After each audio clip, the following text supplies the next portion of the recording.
Are you guys tired of the same old constipation advice that doesn't really get to the root of the problem? In this episode of Convos with Coffee between two pelvic health physiotherapists, Cindy and I are going to go into discussions beyond fiber and water to talk about something game changing. And so we're going to talk about three different game changing treatments or advice that we give our clients personally.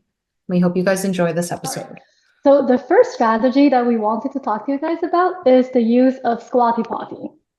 So I think you've all heard of the terms, and what exactly is a squatty potty? Well, basically it's a little stool that you can place under your toilet, and then onto which when you're sitting on the toilet bowl, you're gonna put your feet onto the squatty potty in order to change the angle of your hips.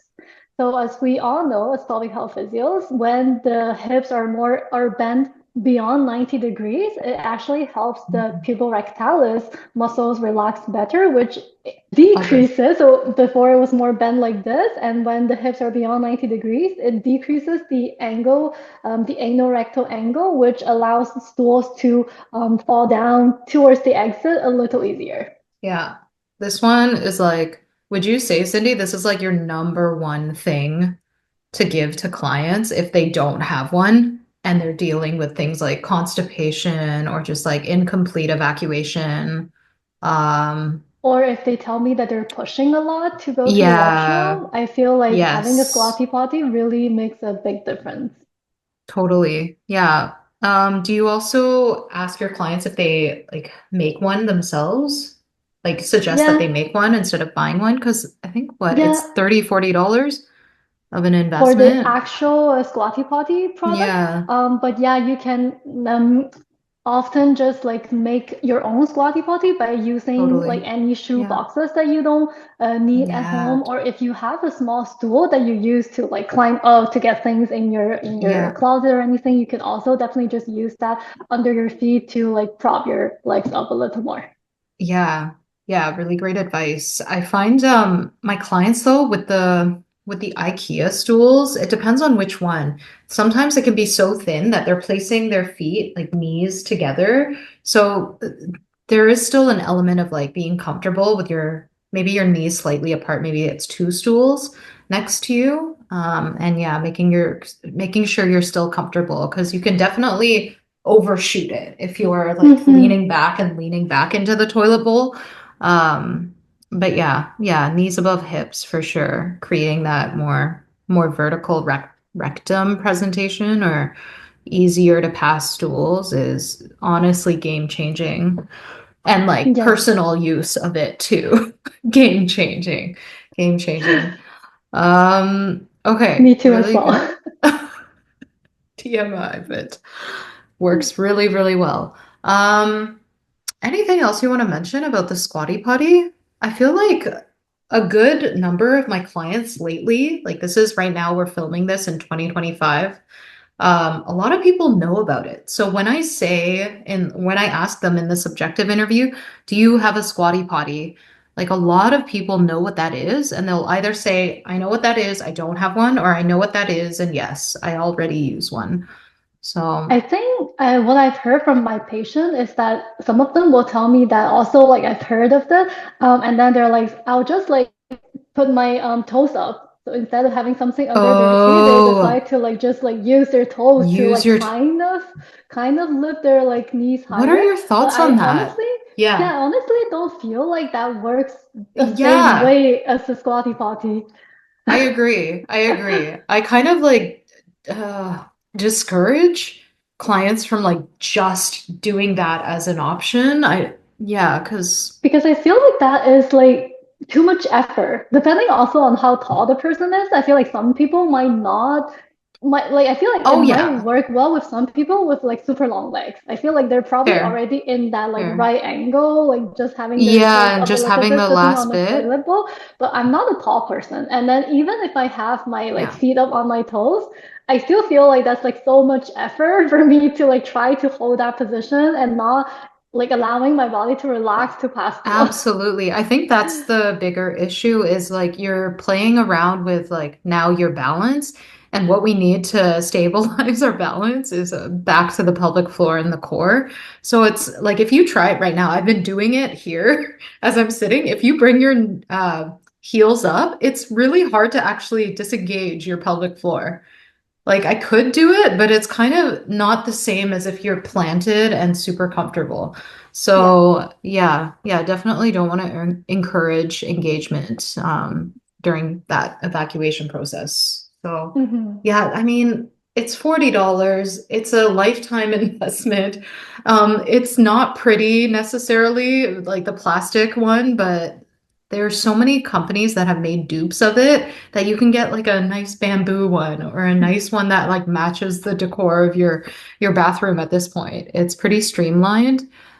So honestly, that's kind of like almost like my number one suggestion if someone has no clue what the squatty potty is and they have no idea the benefits that that can bring. That's definitely something I give on the first session, especially clients who report that they have really skinny string beanie poops. We know that there's increased tone of the pelvic floor, creating that really thin stool. So I already know that the squatty potty is going to be pretty beneficial for someone who's got those like skinny string beanie poops. Yeah. Anything else you wanted to add about squatty potties and any resistance from clients from getting the squatty potty? Oh, like I think a lot of my clients usually get like the substitutes, like either a stool Oh, they already really? have at home, Okay. that they try and it just works really well. Most Okay. of them, yeah, but Nice. whatever Nice. works. So Whatever works. Yeah. yeah, Yeah. Okay. So let's bring up our second point on beyond the basics of gastrointestinal and constipation advice that we would give. yeah.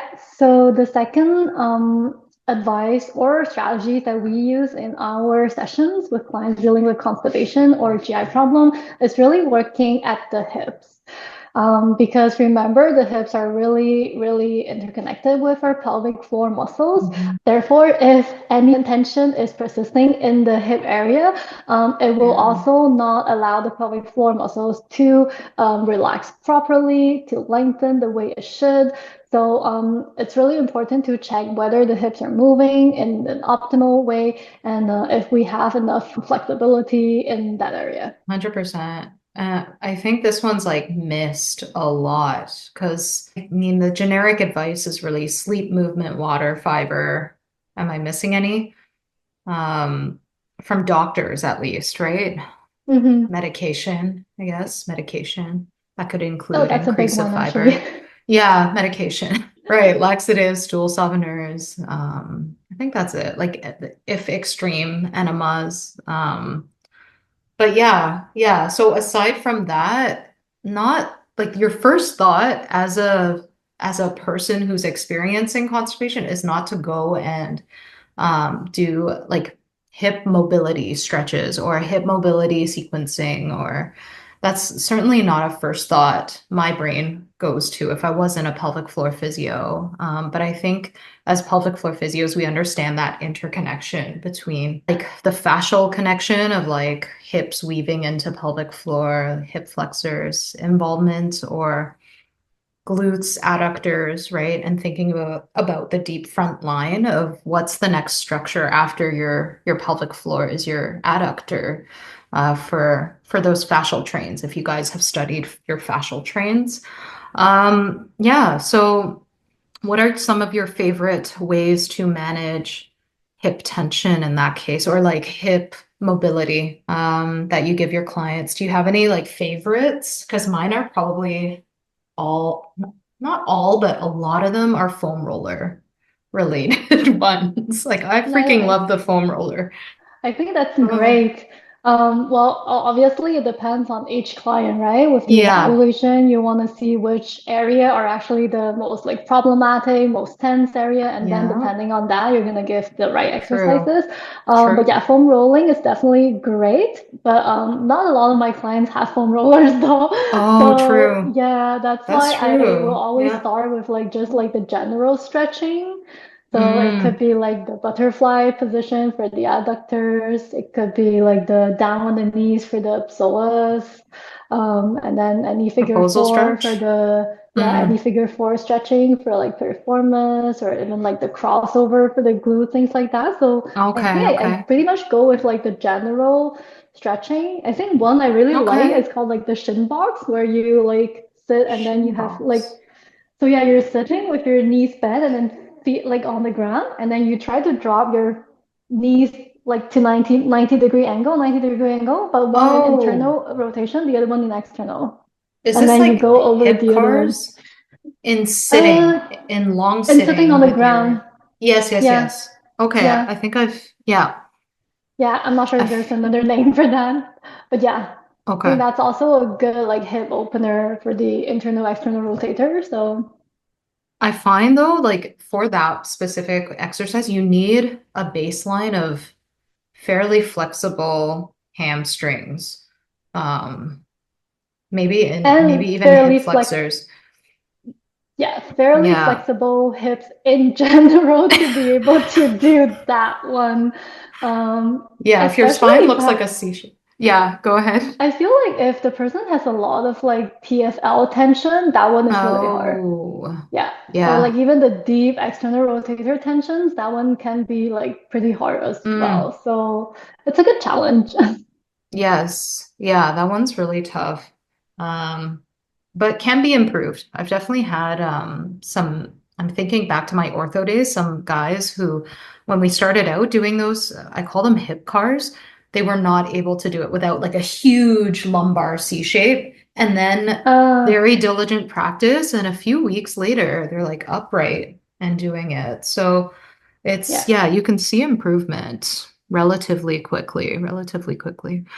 But definitely. yeah, lots of practice. What kind of a prescription would you give if it's static stretching versus like a dynamic movement like that? So static stretching, I oftentimes give like 3 to 4 like reps of 30 seconds on each In muscle. one bout, in one sitting. Exactly. Okay. And Okay, then interesting. if it's dynamic, it's usually I tell them to go with their breathing. So like Go inhale with their on breathing. one side and then Oh, exhale go to the other side and then inhale go like just like shift back and forth with the breathing okay. at the same time so that they don't Nice. go like too fast Yeah, or too slow. Yeah. but like 20 times minimum Yeah, for like about mobility. like 20 times. Exactly. Okay, nice. Mine's pretty similar to yours, but I probably do a longer hold on the static. Less reps, Hmm. longer hold. Okay. Okay, really exciting. Anything else with the hips that maybe might need clarification? Like the only thing we really haven't mentioned here is like how you can tap into hip mobility in multiple ways, right? There's like traction, there's fascial work, there's Hmm. visceral fascial work, which we'll talk about soon. There's direct rolling, right? We talked about muscular release. We even probably should mention, yeah, you can go get a massage Yeah, exactly. and see if that's relieving. You can go maybe try acupuncture and see if that neuromodulates and changes the like the gripping and guarding tension of your muscles Hmm. from a like Eastern medicine standpoint. And also Myofascially, cupping. Yeah, exactly. And even like just the manual therapy techniques in physio as yeah, well. yeah. So yeah, you could definitely use Yeah, those two in the session to help your client also gain a little more hip mobility. totally. Like a Yeah. like a press and hold or like a pin down and move kind of active Hmm. release therapy. Yeah, there's so Yeah. much you guys can do. Or Yeah. PNF, right? Like there's a lot we've learned as well that you could incorporate here. So I think Hmm. like also I want to get across you guys have the skills to do it. You just have to like piece it together and come up with a plan and communicate that clearly to your clients because you're probably like, Hmm. "Oh yeah, I do know PNF. Oh yeah, I do know how to do the pin and stretch and stuff." And so, yeah, don't forget to treat the hips. That's another few sessions that you can absolutely like maybe game changing for your clients if you notice your client's hip range of motion is like crazy off like the functional norms or Hmm. very asymmetric. That's another thing to watch out for. Okay, cool. Let's talk about the last and final beyond the basics I kind of alluded to it already. If you're a pelvic health physio, it's that you guys may not have learned this yet. If you're a client of a pelvic health physio or experiencing constipation, you may not have seen or heard of something called visceral fascial mobilization. The context in which we want to talk about this is that there are certain treatments, and this is really something relatively new to both Cindy and I's pelvic health physio practice because we've only really just taken a couple of these courses within the last 2 years. So it taps into your autonomic nervous system. Like, okay, this is how I phrase it to clients. You can have muscular tension. And so if we think back to the pelvic floor being one of its functions is really to relax and allow stool to evacuate properly when we have the urgency to defecate. We have another system, physiological system and nervous system interaction with our pelvic floor. And we know this because we learn as pelvic health physios that our pelvic floor is heavily innervated by our autonomic nervous system. So when we feel stressed, depressed, anxious, or we feel like unsafe, our pelvic floor is one of the first things to clench. Also, our shoulders, right? They creep up to our earlobes, our jaw starts to clench. And so these muscle groups are really also like indicator lights for us saying, like, oh, we feel like danger is near, or we're in that fight flight response. Um, and where I'm going with this is if you're feeling like there's muscular tension, especially in the pelvic floor, that's almost like this ongoing tension, this baseline tension that you can't get rid of with any amount of like diaphragmatic breathing or someone saying like relax, relax your pelvic floor, and you're just like, I don't get it, like it's sorry, it's still like gripping and holding on. Then you may find visceral fascial mobilizations is what the treatment name is called, really helpful for you. And there's certain reasons why those muscles will be guarding, and I think some of the reasons in our course that we learned of is a, if it's not receiving a lot of blood flow towards nearby structures. B, if you've experienced any type of like blunt force trauma or emotional trauma, that's going to hold tension. C, if you've also experienced inflammation or you have systemic inflammation in your body, and this includes things like diet. This includes things like stress, back to stress again. And so if you experience some of those things systemically, then you can also have a muscular response of like guarding and tension. And I feel like the people that are going to resonate with this message the most are those who get constant massages and they're just like, I don't get it. I need a massage every few days and it just won't let go. And I feel great during the massage. Maybe it releases for a few hours, but then I have to go back for another massage and it's confusing. It's like, well, what the heck? Like, why aren't my muscles letting their guard down? Or like, why is that not happening? And I feel like that's a good, I don't know, segue to like introduce visceral fascial mobilization as a particular type of treatment.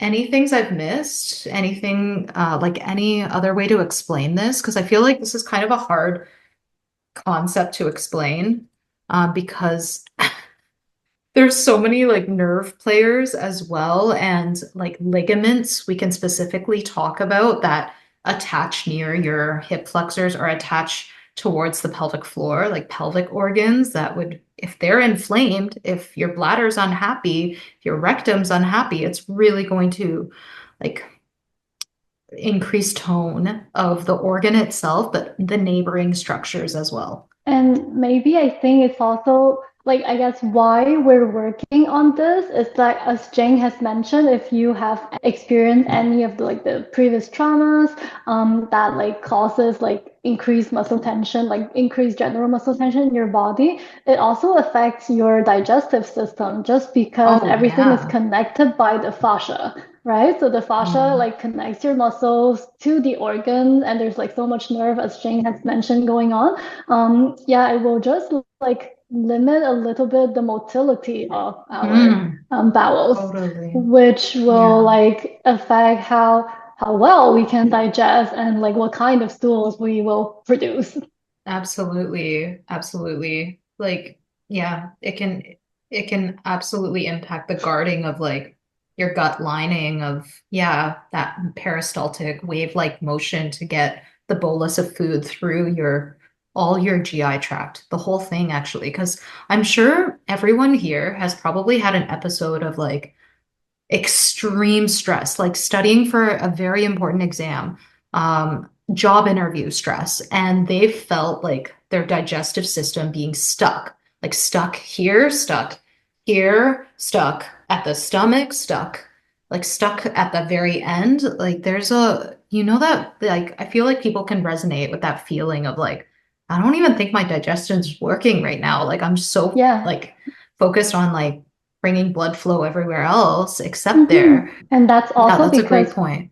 that's also because when we're under stress, it's always your sympathetic nervous system that's running. So that's why Hmm. blood is definitely drawn elsewhere. And then digestion needs to work when our system runs in the parasympathetic like nervous system mode. So when we are stressed, definitely digestion will be like slowed down. Hmm. Hmm. Yeah. Anything else to add? Oh, I feel like the people want to know what the heck does visceral fascial mobilization treatment look like then? So this is where it kind of gets tricky to explain. Do you want to start? Because basically it looks different for every type of like it depends on the viscera you're working on, right? Yeah, so for the visceral fascial mobilization, there's definitely different techniques for treating like different areas, but Yeah. in general, the rules are you're gonna use your hands. You want to get in direct contact with the skin of your client, so not over Yes. clothing, but Yes. really on their skin, in order to really feel what the tissue is feeling like. Okay, so basically, we like apply a pressure onto the area that we want to treat, and then we try to make a connection between Mhm. our hands on the area that we are, I guess, holding or applying the pressure onto. And then once we have the connection, is try to move that fascia in like three different directions and to Mm. feel which direction has the most movement and which direction has the most restriction. And then from there, we can choose to go into the direction of the restriction and then keep stacking on the second direction and then keep stacking on the third direction. And then from there to ask the client to do a movement to start Mm. communicating with their fascial system and see if eventually that restriction we were feeling before starts to let go. And that's a Yes. sign where the client's fascia starts to really release and allowing their body to go into the direction that was restricted. That's a great explanation. I feel like it's tough to explain without having gone through the course. Like the stacking, and you mentioned the direct stack, like move into the inhibition or like, but you can also do an indirect stack, especially if it's uncomfortable to be in a direct Mm-hmm. stack. But yeah, I feel like if you guys haven't taken some of these, like, I think the original educator is called Bowel from France. And this was some of the techniques that are learned by osteopaths. But the one that is very geared towards pelvic health in the North American space is taught by Ramona Horton, who's like basically made a monopoly off of like the visceral fascial. So she's got, I feel like, also not sponsored, but we strongly recommend you take her courses. She's got four in total related to fascia. One is like myofascial mobilizations, one is the urinary system, visceral fascial mobilization, the gastrointestinal system, like visceral fascial mobs, and then the final one is reproductive system, right? Visceral Yeah. fascial mobilization, which I have yet to take, which I'm dying to take. I just want to take all of them. I'm missing two. But I gotta tell you guys, like the two courses that I have taken, I Swear I use those almost on every single one of my clients at this point. Even if it's an ortho client, which I'm starting to really scale back on, but that's about 20% of my caseload right now. I'll still use it. And it's remarkable, like how some of those visceral fascial techniques do wonders for people's rib cage excursion, for neck shoulder tension, for low back tension, for mid upper back tension and breathing mechanic, like upper chest mobility. So I use it all the dang time. Do you use it on all of your clients, like even ortho? For Yeah, sure, sometimes I do. pelvic. For sure, pelvic. I do sometimes also use it on ortho, but I would say that that's probably not the first thing I would use. Oh, I think I'm interesting. still Okay. more used to my, I guess, like orthopedic manual therapy techniques. But Yeah. then, yeah, from time to time, I'll be like, okay, if this is not progressing within like 2, 3 sessions, maybe let me try another aspect. And that's maybe when Oh, I'll introduce interesting. it. But yeah. Okay. Very, very cool. Yeah. It's definitely a game-changing thing in my practice now, for sure. For sure. Hmm. I use a slightly different approach where I'll actually try the visceral fascial first and then switch over to what I know like from ortho studies from McGill. Like Hmm. yeah, Cindy and I went to the same school. Um, yeah, yeah, really interesting. Oh, by the way, we didn't mention this. Visceral fascial mobs, as far as like we learned, is supposed to be done weekly for about 4 to 6 sessions, as a general rule. I'm sure there's exceptions to the rule, but as a general rule, it's a weekly treatment. But what you'll find is if you've ever had this done, the treatments are relatively quick. Like you can see Hmm. results rapidly, I guess is what I'm trying to Yeah. say. The treatment doesn't take crazy long, but if you have multiple regions to treat, sure, it's going to take longer. But I think what I'm trying to say is like each individual technique is relatively short compared to like, oh, I've got to do effleurage on someone's lat dorsi. That's going to take a while, right? Hmm. Um, yeah, I think that's what I'm trying to say. It doesn't take so Yeah. long per technique wise. I agree. So that's an advantage. You really get to maximize the use of your time. And I find Hmm. like this, we'll get into this maybe in another combos with coffee, but I find for my clients who are really restrained financially and they utilize their insurance benefits, which like really only cover like a portion of our even our 30-minute appointment. It's not fully covered for like a big majority of my clients. They're only coming then for 30 minutes, and that's not, in my opinion, a super ideal time frame, especially if I'm trying to fit in visceral fascial mobs plus internal examinations, treatments. It's very short amount of time. So I think that also might be why I'm steering towards visceral fascial because I'm seeing results a lot more rapidly than if I were to do, for example, like ask someone to come in for a whole hour of knocking out some myofascial mobility, for Hmm. example, on their back or glutes and legs, right? So, Right. yeah, yeah, I think somehow the insurance model plays into, yeah, people benefiting more from visceral fascial mobilizations. Well, I think also Yeah. because, like you said, you see results rapidly. Well, clients are usually happy when they see results Oh, rapidly. yeah, and then they So trust you, that's right? And then also they, exactly, it also makes yeah. you look good. You look makes you look like you know what you're doing. It's Yeah. true. It builds trust pretty quickly. Yeah. Yeah. But I think the buy-in also of like the weekly, some people are like on board right away. They're like, I get it. Hmm. It's weekly. This seems to really help me. I'm there. And then for others, it's like a really tough sell. Like some people are just so insanely busy. They're like, oh, the weekly just does not work. Hmm. And so it's kind of like depends on the client too. They do not like these like short bursts of treatments, but really frequent. But Hmm. anyways, that's a whole other thing. Yeah. Hmm.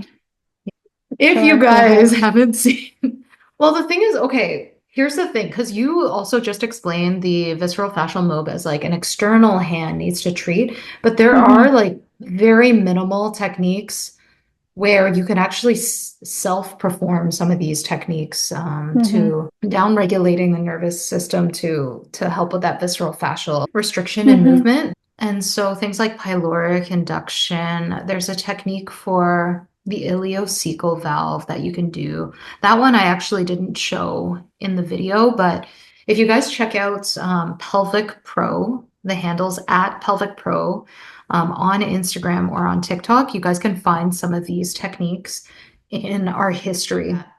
If you guys are on the client side of things, you can always find Cindy and I if you reside in Montreal or Ontario or Toronto, I mean. I work in the St. Lawrence market area. Cindy, remind me where you work?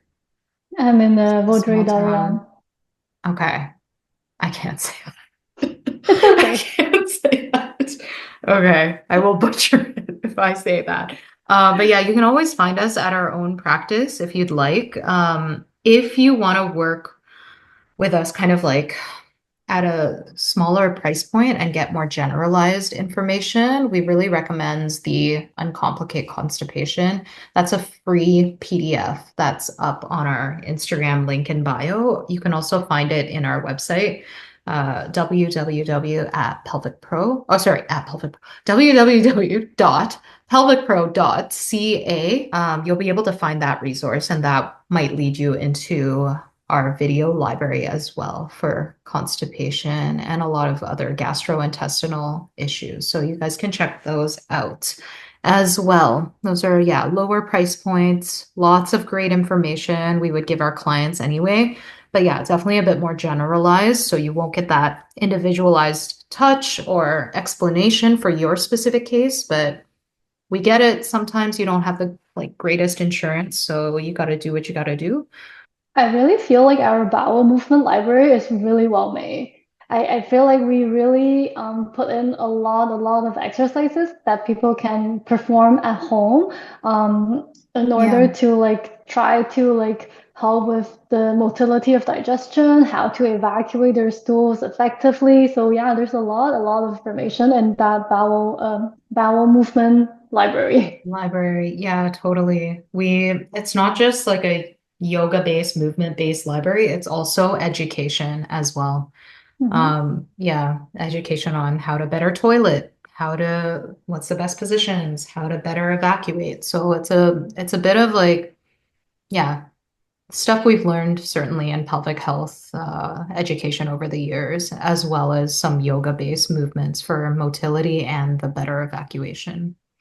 So yeah, that's a great place to go for hip tension, right? Like those videos, you just put it on, pop it in, and take you through like a whole hip opening sequence. So yeah, definitely go check it out. If you can't see us one-on-one, but we'd love to see you if you guys are in the area.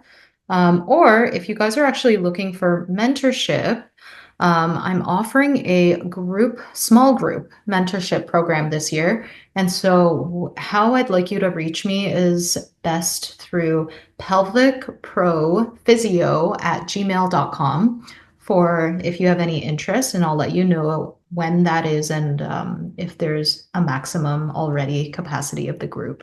We might start up a second group if that's the case. So, check it out or email me for more information on that.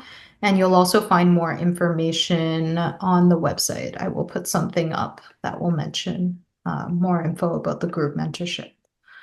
Okay. Great. All right. Thanks for watching another combos with coffee between two pelvic health physios. Please drop a comment on some of the things that maybe we didn't mention. Like what other beyond the basics of sleep, medication, water, movement, fiber did Fiber. we not include here that you find really, really helps your clients, your constipated clients, your GI clients that we may not have mentioned that's in your wheelhouse? Yeah, we'd love to hear. We'd love to hear from you. Okay. All right. Have a great day. We'll see you at the next Convos with Coffee.